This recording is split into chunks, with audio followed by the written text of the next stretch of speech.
the big ideas and the love for beauty that comes when you feed your children a rich diet of literature, and the books that we read and then talk about together shape our families.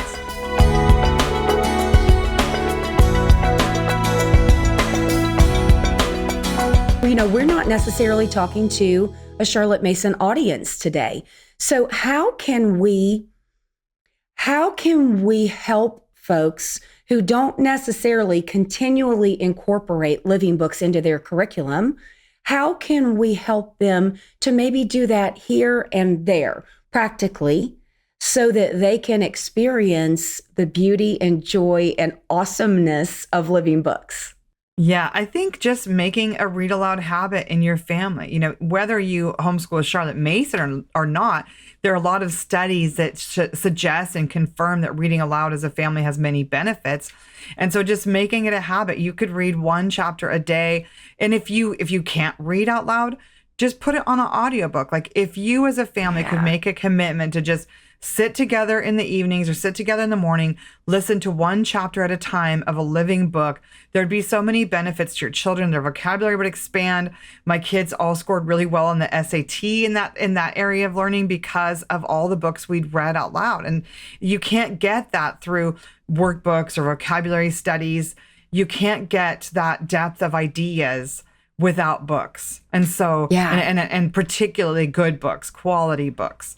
And, you know, there's so many lists available. My website, thepeacefulpress.com. I know, Cindy, you have lists.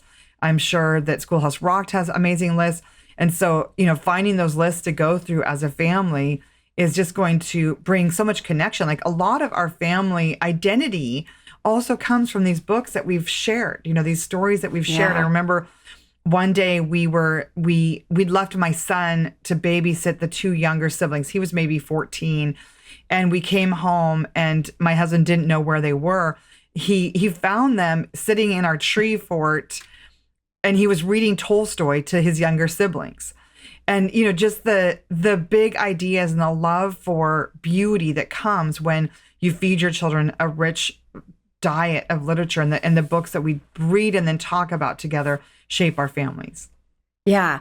So I love that. Whether you're beginning to introduce the idea of living books or you're just now beginning to think about it, the idea of just putting on an audiobook, because some people are afraid to dive into these books. They are full of such rich vocabulary that sometimes it's difficult to just hand them over to a child who is learning to read or not reading super well. And sometimes parents can be very fearful of the idea of reading aloud. So an audiobook is a great place to start. I can't tell you how many years, you guys, we went with nothing in our car on except the audiobook that we were currently listening to. Years and years and years.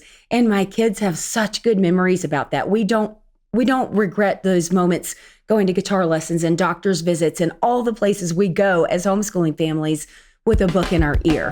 Homeschool Insights is sponsored by CTC Math. If you're looking for a great online math program, visit ctcmath.com and try it for free.